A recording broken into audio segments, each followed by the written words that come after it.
Welcome to my YouTube channel. आज हम class 9 के बच्चों के लिए जो साइंस में एक चैप्टर है मोशन, जो फिजिक्स का पहला चैप्टर है, इसको डिस्कस करेंगे। तो इसमें सबसे पहले हम जानेंगे रेस्ट क्या होता है, मोशन क्या होता है। देखिए, रेस्ट और मोशन ये दोनों जो हैं हमारे रिलेटिव टर्म हैं। ये एब्सोल्यूट टर्म नहीं है। एब्सोल्यूट और रिलेटिव टर्म का मतलब ये है कि जैसे इफ यू आर सफरिंग, या जैसे ये समझिए कि जैसे you are travelling in a train, then you are in rest relative to train. आप अगर ट्रेन में सफर कर रहे हैं और तो आप ट्रेन के रिस्पेक्ट में तो रेस्ट में हैं, लेकिन ग्राउंड में किसी पॉइंट के रिस्पेक्ट में आप मोशन में हैं। तो रेस्ट और मोशन जो है हमारे रिलेटिव टर्म है। अब रिलेटिव टर्म जब है तो इनको कैसे किसी पॉइंट के रिस्पेक्ट में ही इनको डिफाइन किया जाता है। तो इन रेस्ट और मोशन को जानने से पहले एक चीज जानेंगे, पोजीशन। देखो, पोजीशन का मतलब यह है जैसे ये स्ट्रेट लाइन है ना, यहाँ मोशन लॉग ये स्ट्रेट लाइन ही वैसे पढ़ेंगे। तो ये स्ट्रेट लाइन है, क्या ऑब्जेक्ट इसी में मोशन कर रहा है या प्लेन में कहीं मोशन कर रहा है? तो ये कोई प्लेन है ना, ये प्लेन है, ये एक्स एक्सिस है, ये वाई एक्सिस है, ये प्लेन है। इसमें कोई पार्टिकल जो है यहाँ पर है और ये यहाँ से यहाँ तक पहुँचता है या यहाँ से मूव करते हुए ये इधर को जाता है। तो यहाँ देखते हैं कि पॉइंट O से ये इतना एंगल बना रहा था, इतनी डिस्टेंस r1 डिस्टेंस पर था।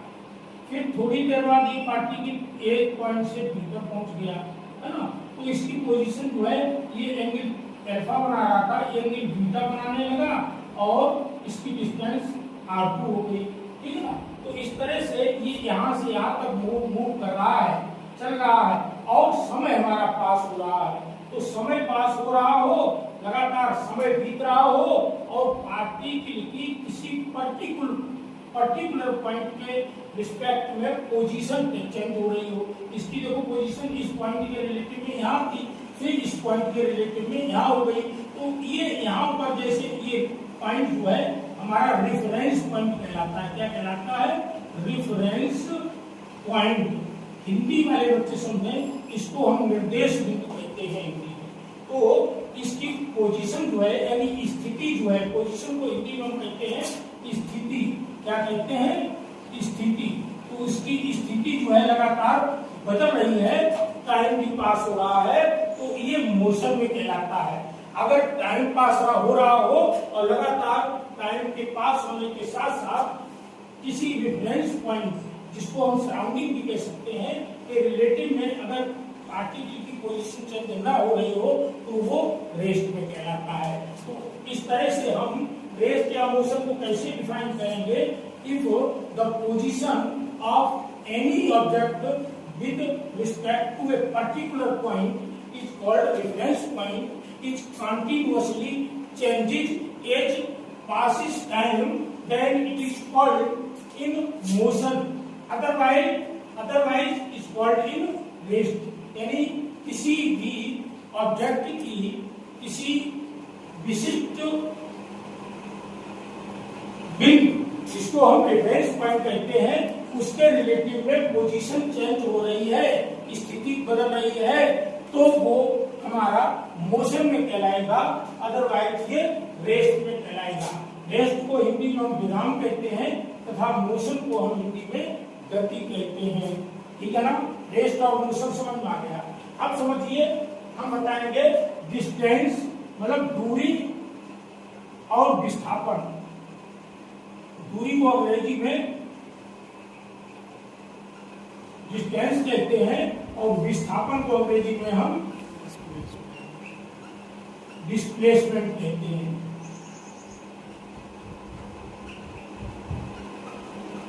ठीक है ना। तो जैसे कोई ऑब्जेक्ट है, पॉइंट ए से चला, ये तुम्हारा हाउस है, एच पॉइंट है हाउस, और ये स्कूल है, ठीक है ना। रास्ता तुम्हारे तुम्हारे स्कूल के लिए इधर से है, इधर से है ना, पहले यहाँ इस रोड पे गए पॉइंट ए तक, फिर बी तक, और बी से स्कूल के पॉइंट एच पर पहुंच गए। तो ये डिस्टेंस हो गई। डिस्टेंस क्या हो गई? डिस्टेंस इक्वल टू हो गई H A plus A B plus B S. ये टोटल कवर्ड डिस्टेंस हो गई। जो पाथ लेंथ होती है ऑब्जेक्ट के द्वारा कवर्ड पाथ लेंथ डिस्टेंस कहलाती है। In other word we can say that the distance travelled by object is the path length travelled by object. जबकि इसमें विस्थापन जो है ये सीधा एच एस है। एच एस है हाउस टू स्कूल। जैसे तुम्हारे घर की छत पे रख के किसी धागे से स्कूल की छत पे रख के रस्सी खींच दी जाए तो ये इस तरफ हो जाता है। ये डिस्टेंस जो है हमारी एक स्केलर क्वांटिटी है। इसको रिप्रेजेंट करने के लिए किसी डायरेक्शन की जरूरत नहीं होती, जबकि ये जो हमारा वेक्टर है डिस्प्लेसमेंट जो है ये वेक्टर क्वांटिटी है। इसको रिप्रेजेंट करने के लिए डायरेक्शन की जरूरत होती है, ठीक है ना। तो अब आप लोग डिस्टेंस और डिस्प्लेसमेंट में डिफरेंस समझ गए होंगे। एक और अभी एग्जाम्पल लेंगे।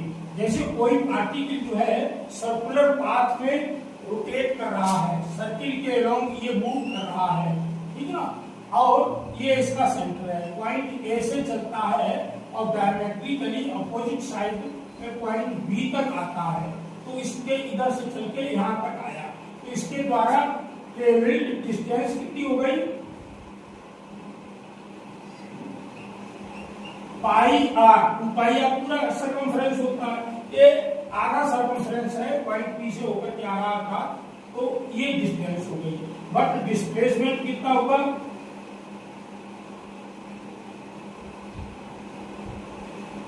तो इस तरह से अब आप लोगों को ये डिस्टेंस और डिस्प्लेसमेंट का कॉन्सेप्ट क्लियर हो गया होगा।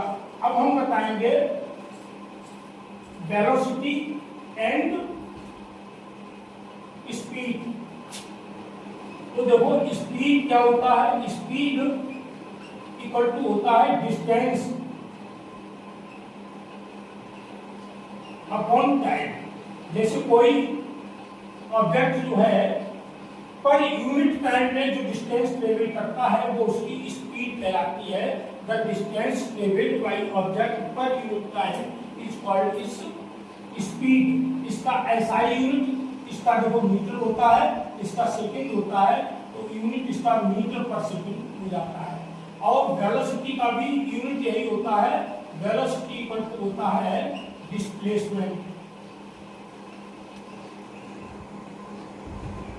Upon time.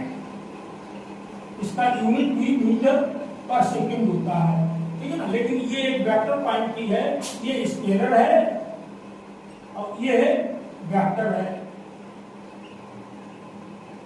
तो इसको कैसे निकालेंगे? जैसे कोई पार्टिकल है किसी सर्किल के अराउंड मूव करता है और पॉइंट ए से बी तक आता है, तो इसको टाइम मान लो 2 सेकंड का लगता है।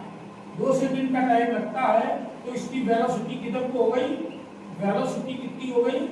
2r upon 2 displacement upon time. देखो ये डिस्प्लेसमेंट कवर किया इधर को, इसमें ए से बी तक आया, तो ये वेलोसिटी हो गई r मीटर पर सेकेंड या सेंटीमीटर पर सेकेंड, जो भी इसकी रेडियस हो, तो इतना आया। और इसका स्पीड कितनी हो गई? पाई आर बाई 2 मीटर पर सेकेंड, ठीक है। आर जहां मीटर में गिवन है, तो इस तरह से डिस्प्लेसमेंट और वेलोसिटी में, सॉरी स्पीड और वेलोसिटी में डिफरेंस समझ में आ गया। अब हम पढ़ेंगे एवरेज वेलोसिटी, है ना।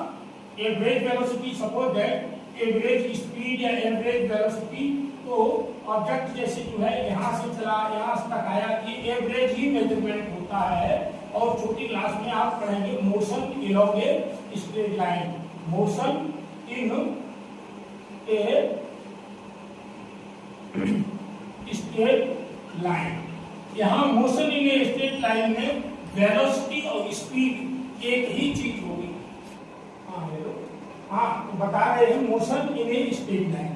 तो जैसे कोई ऑब्जेक्ट हम यहाँ चेयर डाल के बैठे हैं, ये हमारा रेफरेंस पॉइंट है, और एक कोई ऑब्जेक्ट जो है एक्स एक्सिस के अराउंड यानी स्ट्रेट लाइन के अराउंड मूव करता है, तो ये यहाँ से इधर तक मूव कर रहा है, तो इसकी वेलोसिटी दो तरह की हो सकती है। एक तो अब इसमें एक बात और समझिए, एक स्ट्रेट लाइन के अराउंड मोशन करने में किसी पर्टिकुलर इंस्टेंट पर ऑब्जेक्ट की स्पीड भी वही होगी और वेलोसिटी भी वही होगी। जैसे यहाँ से यहाँ तक ऑब्जेक्ट है, तो इसके द्वारा पाथ लेंथ भी वही है और डिस्प्लेसमेंट भी वही है।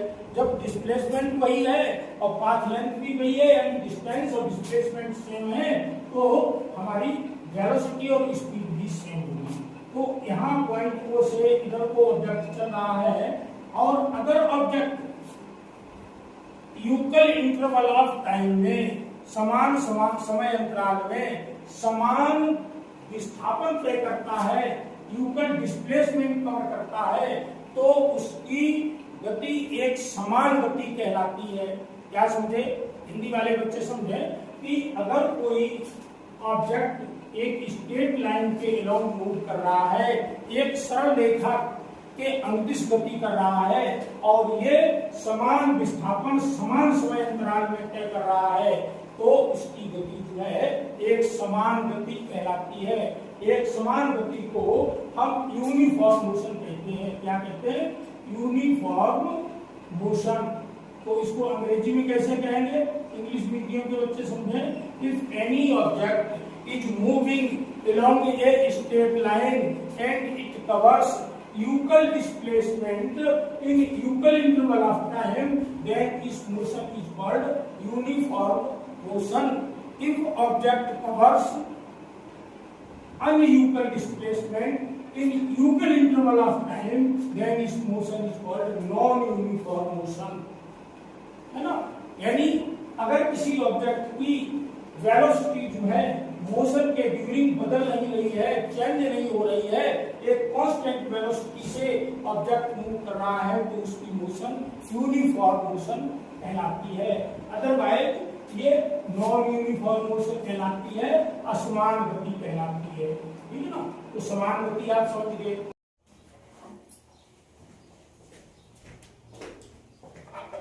हाँ तो बच्चों अब हम बताएंगे नॉन यूनिफॉर्म मोशन में एसिलरेटेड मोशन। ठीक है ना? तो एसिलरेटेड मोशन वो मोशन होती है जिसमें कोई ऑब्जेक्ट मूव करता है तो उसकी वेलोसिटी या तो इंक्रीज हो रही होती है या डिक्रीज हो रही होती है। जब वेलोसिटी इंक्रीज हो रही होती है तो वो एसिलरेटेड मोशन कहलाती है, और जब डिक्रीज हो रही होती है तो डी एसिलरेटेड या रिटार्डेड मोशन कहलाती है। अब जब रिटार्डेड मोशन कहलाती है तो उसमें वेलोसिटी कंटिन्यूअसली कम हो रही होती है। अब हम बताएंगे कि एसिलरेशन क्या होता है।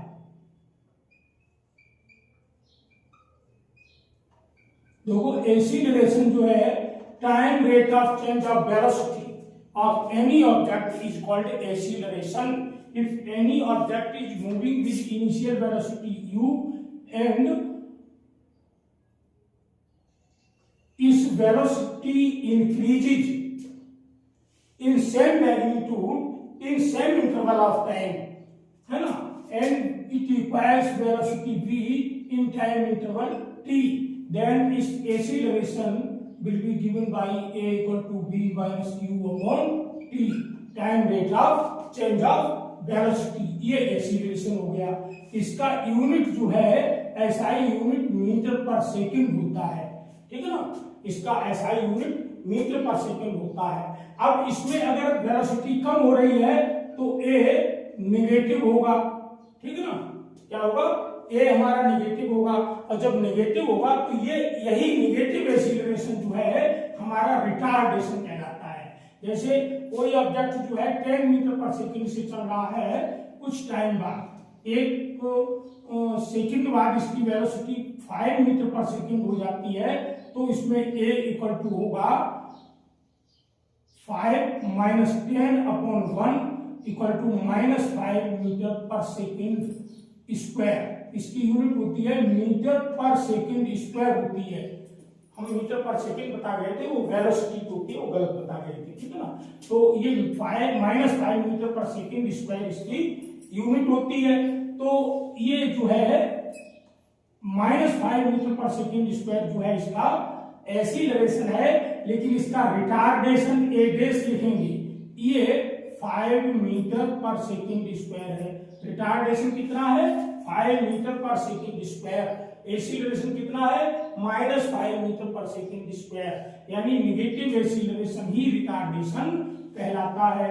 तो ये समझ में आ गया।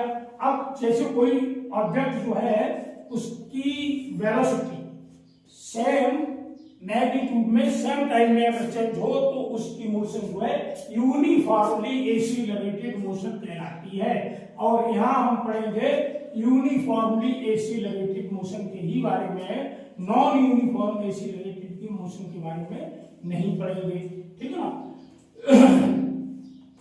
तो रिटार्डेशन भी time rate of change of velocity है, लेकिन इसमें वेलोसिटी जो है कंटिन्यूअसली घटती है। यानी ये रिटार्डेशन जो है हमारा नेगेटिव एक्सीलरेशन होता है, ठीक है ना। अब equations of motion,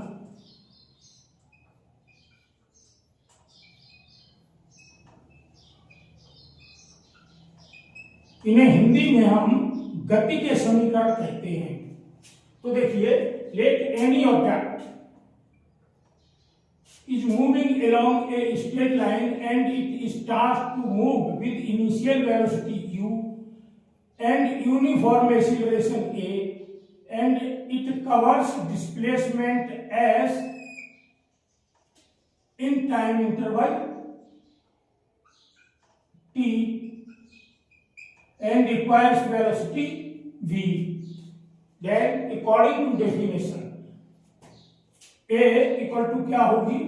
b minus u upon t minus 0 या t। This implies that v minus u equal to at। This implies that v equal to u plus at। This is the first equation of motion, ठीक है ना। ये इसको equation number first डाल रहे हैं। This is the, इसको equation number 1 डाल दिया। This is first equation of motion. अब हम सेकेंड इक्वेशन ऑफ मोशन को बताएंगे। देखो, जब यूनिफॉर्म एक्सीलरेशन ये है और ये एक्सीलरेशन यूनिफॉर्म है यहां से यहां तक, तो इसकी वेलोसिटी जो है एवरेज वेलोसिटी निकालेंगे। तो v average equal to u plus b upon 2 होती है, ठीक है ना। ये होगी। तो इसमें डिस्प्लेसमेंट s कितना होगा? v एवरेज इंटू t, ठीक है। This implies that s equal to u plus b upon 2 into t। This implies that s equal to u plus b की जगह u प्लस at लिख देंगे और इंटू t अपॉन 2। इसको solve करेंगे तो ये आ जाएगा s equal to ut plus half at square. This is the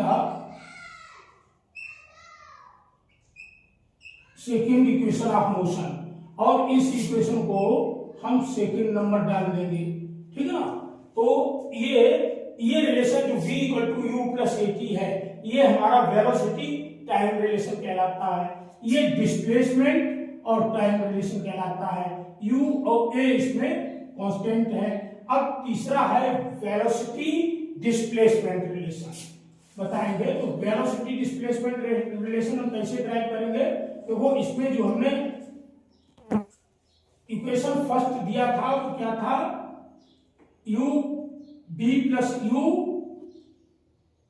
upon t, ये था, ठीक है ना। तो मल्टीप्लाई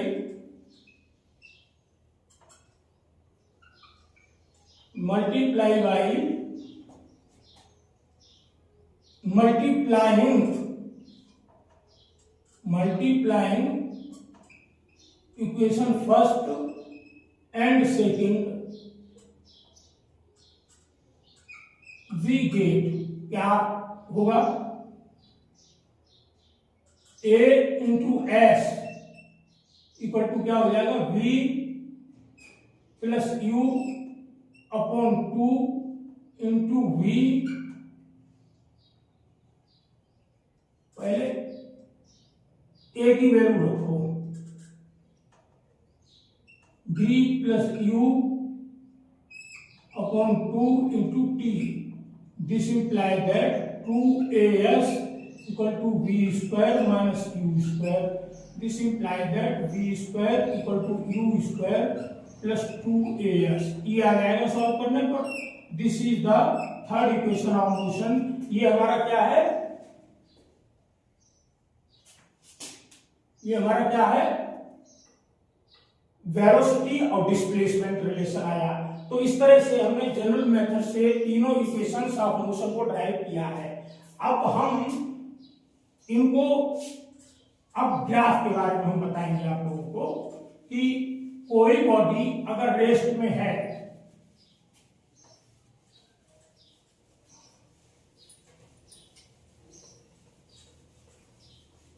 तो पोजीशन टाइम ग्राफ क्या होगा, वेलोसिटी टाइम ग्राफ क्या होगा और एक्सीलरेशन टाइम ग्राफ क्या होगा. देखो कोई ऑब्जेक्ट रेस्ट में है, कैसा है, रेस्ट. तो देखो इधर पोजीशन हम x ले लें और इधर टाइम t ले लें, ये ओरिजिन है. तो x नॉट पोजीशन पर है तो रेस्ट में है, तो ये ग्राफ हो जाएगा, मतलब स्टेशनरी टाइम एक्सिस के पैरेलल ग्राफ हो जाएगा. अब अगर ऑब्जेक्ट यूनिफॉर्म, और हाँ इसका जो है हमारा, अगर वेलोसिटी टाइम ग्राफ निकालें तो जीरो हो जाएगी वेलोसिटी, ये इसी पर ट्रेस हो जाएगा. ठीक है ना, ये वेलोसिटी टाइम ग्राफ हो जाएगा. और इसी में और लिख दें,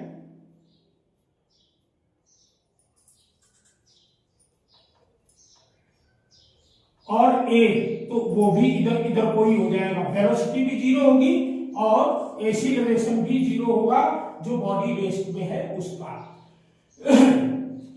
अब यूनिफॉर्म मोशन का, यूनिफॉर्म मोशन है ना, तो इसका देखो पोजीशन टाइम ग्राफ क्या होगा, पोजीशन x है और इधर तो टाइम t है.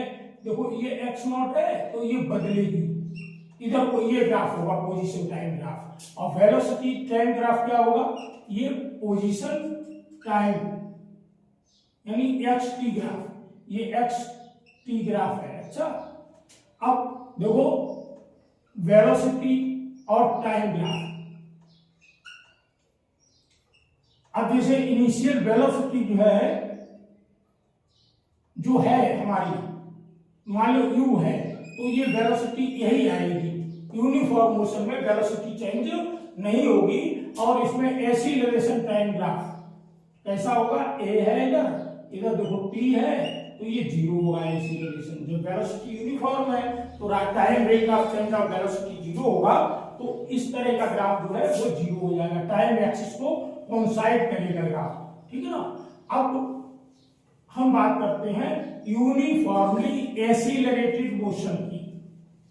ठीक है ना, यूनिफॉर्मली एक्सीलरेटेड मोशन का, मोशन कैसी है, uniformly accelerated motion.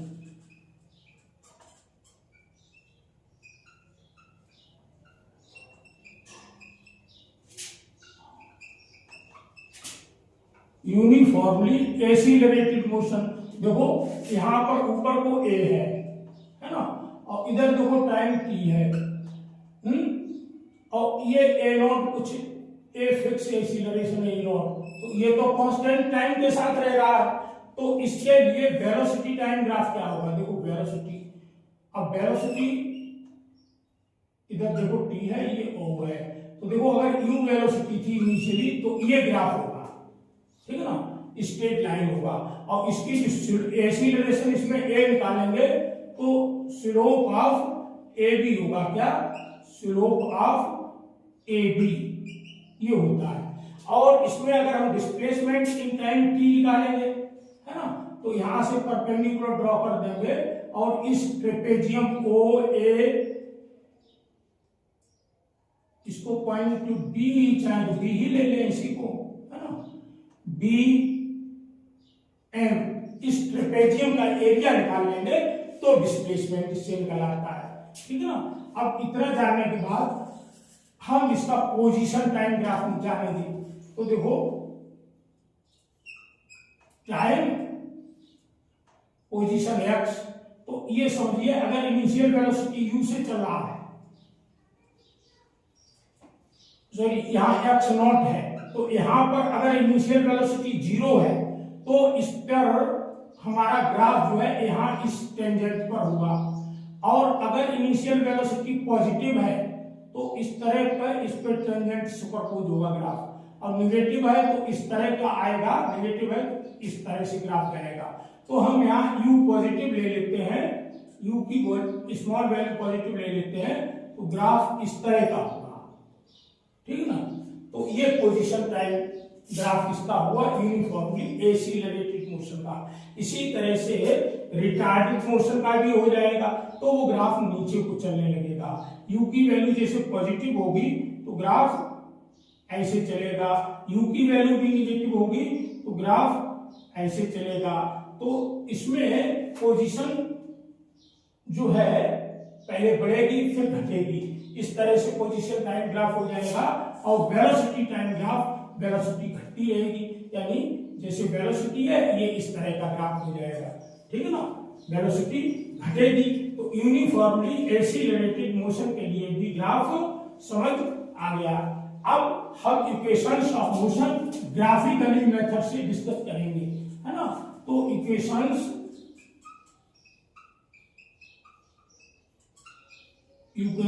Of motion, है ना, बाय ग्राफिकल मेथड। देखो, if any object start to move with initial velocity u and uniform acceleration a, and it covers displacement to s in time interval t, है ना, तो and requires velocity v, then velocity time graph of the motion will be given by, देखो यहाँ v है, यहाँ u है, और time interval में ये ग्राफ इस तरह का है, ए बी, और यहाँ पर परपेंडिकुलर डाल लिया, यहाँ टाइम t है, ये पॉइंट ए हो गया। तो इसका acceleration A equal to slope of line A B होगा।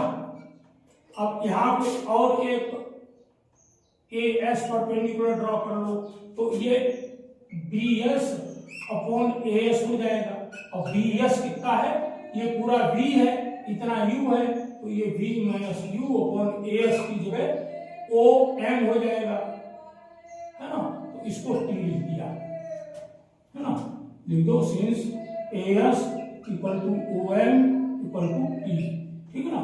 तो acceleration a equal to v minus u upon t आ गया, इसको सॉल्व करेंगे तो v equal to u plus a t आ जाएगा।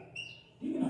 ये अब हमने बताया था कि इसमें डिस्प्लेसमेंट टाइम रिलेशन निकालने के लिए क्या करेंगे, इसको इसमें जो है s इक्वल टू कितना होगा, displacement equal to area of trapezium O A B M equal to half B plus U plus B लिखो, वो ज्यादा किया रहेगा, U plus B into T. This imply that S equal to half, ठीक उसी तरह से कर लेंगे। और बी देखो ये एस इक्वल टू है ना, तो इसी को इक्वेशन सेकंड डाल लेंगे और ए वाले को उसी तरह से फर्स्ट डाल लेंगे। तो ये v की जगह हम लिखेंगे u plus A T, double लिख लेंगे, इंटू टी। इसको सॉल्व करेंगे, ये s equal to ut plus half A T square solve करने पर आ जाएगा ठीक उसी तरह से, ठीक है ना। तो ये सेकंड इक्वेशन ऑफ हो गया। अब हम इक्वेशन फर्स्ट और सेकंड को जैसे किया था वैसे ही मल्टीप्लाई करके हम कैलकुलेट करके B square equal to U square plus 2as bracket कर लेंगे, ठीक है, इतना आ गया। अब हम एक पर्टिकुलर सेकंड में डिस्प्लेसमेंट निकालेंगे, ठीक है।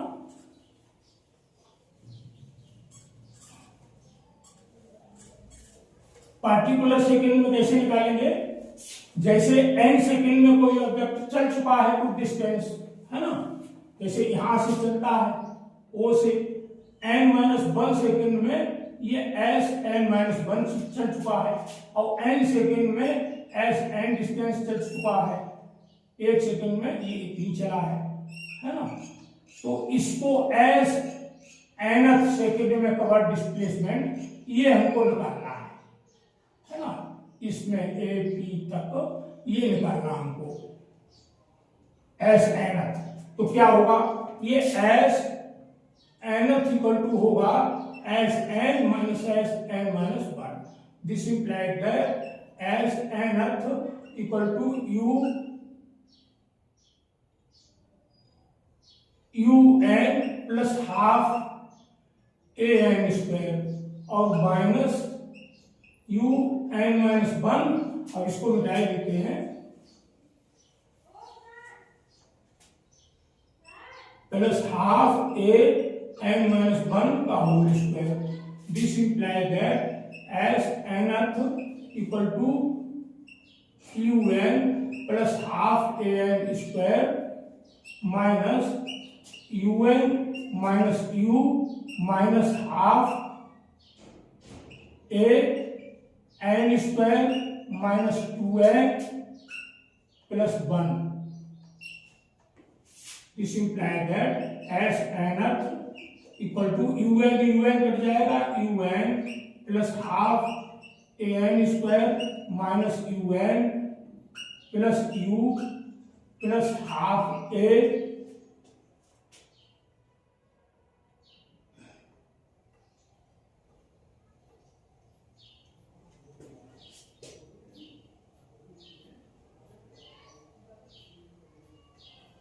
यहां भी प्लस का ही रहेगा क्योंकि माइनस का बाहर है। तो अब इसको अंदर साइन कर दिया है तो अब यहां हो जाएगा minus half A N square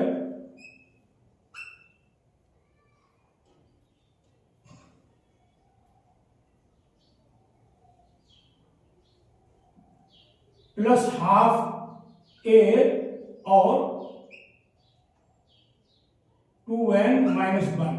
Yeah, this implies that s(n) equal to u plus half a 2n minus 1। ये फॉर्मूला है। This is the next relation, इसको हम 4 लिख लेंगे, है ना। This is the equation two finding the displacement in nth second if object is moving with uniform acceleration। तो 9th का सिलेबस काइनेमेटिक्स जो है वो यहीं तक है। अब एक चीज और है कि सर्कुलर मोशन और यूनिफॉर्म सर्कुलर मोशन। तो सिंपली ये जान लो कि जब कोई ऑब्जेक्ट किसी सर्कुलर पाथ के अलोंग मूव करता है तो उसकी मोशन सर्कुलर मोशन कहलाती है ना। If any object is moving on a circular path then this motion is called circular motion. अब कैसे इसको साइंस की लैंग्वेज में डिफाइन करेंगे, if any object is moving in a plane in such a way it remains at fixed distance from a fix point. इस तरह से move करे इस फिक्स पॉइंट से इसकी डिस्टेंस भी फिक्स रहे तो उसकी मोशन सर्कुलर मोशन कहलाती है, ठीक है ना। अब देखो that fix distance of particle is called the radius of the circular path and that fix point is called the centre of the circular path. है ना। अब ये समझिए सर्कुलर मोशन यूनिफॉर्म मोशन नहीं हो सकती, लेकिन ये यूनिफॉर्म सर्कुलर मोशन हो सकती है if any object is moving on a circular path in such a way it covers same distance on circular path in same interval of time, then its motion is called uniform circular motion. But you should remember that uniform circular motion is not an uniform motion. It is the retarded motion and non-uniformly retarded motion. The direction of its acceleration is continuously going to change and is the direction of acceleration is always toward the center of the circular path. ठीक है ना। तो इतना आप समझ गए। तो graph पे कुछ क्वेश्चन वगैरह करवाएंगे जो एनटीएससी वगैरह में पूछे जाते हैं और जेईई में पूछे जाते हैं, क्योंकि 9th से बेसिक जेईई और नीट की पढ़ाई शुरू हो जाती है। जो बच्चे को ज्यादा अच्छा करना चाहते हैं उन्हें 9th से ही फिजिक्स अच्छे ढंग से पढ़नी चाहिए। आपको एमबीडी की फिजिक्स की बुक सॉल्व करनी चाहिए या एससी वर्मा की बुक को ही सॉल्व करें। 9th और 10th के लिए भी एससी वर्मा की बुक आती है, आप परचेज कर लें और हमारे वीडियो को देखें। आप समझें, कोई दिक्कत होती है तो हमसे पूछें। फोन नंबर हमारा किसी वीडियो में दिया है। हमारे चैनल को सब्सक्राइब कर लें ताकि और वीडियो हमारे जो है आपको आसानी से मिलते रहें। चैनल को सब्सक्राइब करें, सारे वीडियोस हमारे लाइक करें। ठीक है ना। Thank you.